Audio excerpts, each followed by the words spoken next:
Although gold continues to be one of the best performing assets this year, some investors seem to be agnostic when it comes to the metal. We're seeing this with the pullback today and with the metal unable to stay above 1,300. What needs to happen for gold to rally and to gain the faith of investors? Joining us now is a known gold bull, Frank Holmes, CEO of U.S. Global Investors. Frank, good to have you back on the show.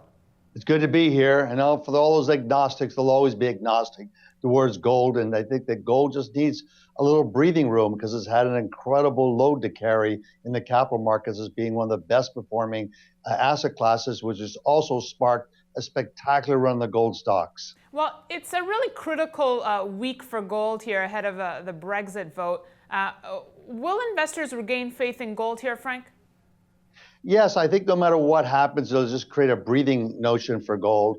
But I think what's really key is what PMIs are going to say. That is the Purchasing Manufacturers Index coming out of China, which is so important for the commodity demand, and Europe.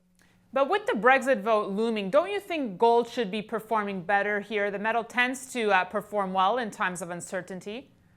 I think it's already done a great run. I think it's been a phenomenal move. So I think I'm pretty pleased about this run. And what's your take on Brexit, Frank? What do you think the outcome will be?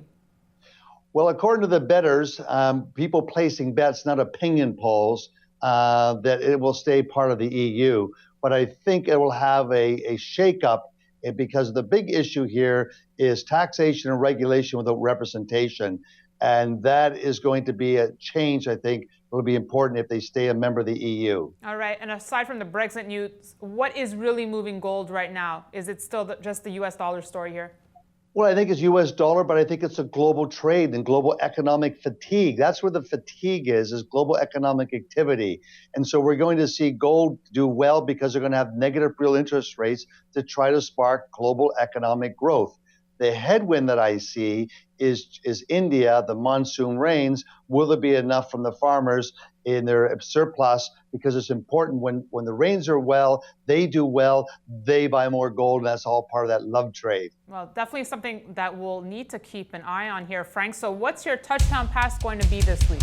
It's going to be U.S. PMI coming out Wednesday. Reflections are in the capital markets slightly higher, but I think that will trigger interest rates. Frank, thanks so much for joining us today on Kitco's Gold Report. And thanks for watching. We'll see you tomorrow.